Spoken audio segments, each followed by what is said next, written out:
Dam olish kunlari O'zbekiston hududida qanday ob-havo bo'lishi ma'lum qilindi. Assalomu alaykum hurmatli tomoshabin. Tezkor yangiliklardan birinchilardan bo'lib xabardor bo'lishni istasangiz, videomiz ostida bir dona like va podpisatsiya tugmachasini bosib qo'yishni unutmang. O'zbekistonda dam olish kuni qanday ob-havo bo'lishi ma'lum qilindi.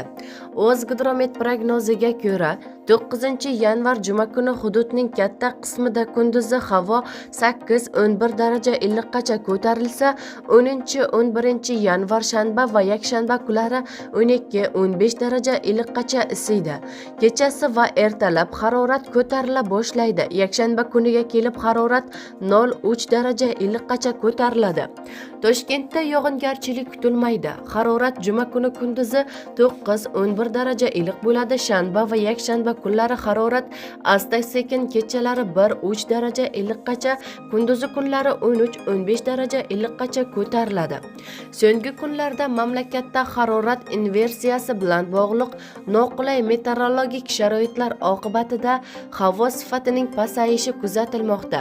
Mutaxassislarning tahlillariga ko'ra, noqulay meteorologik sharoitlar 16-17-yanvarga qadar saqlanishi kutilmoqda. Antisiklonlar kelishi natijasida yog'ingarchilik yog'ishi va shamol tezligi oshishi bilan atmosfera havosi sifati normallashadi, deyiladi xabarda.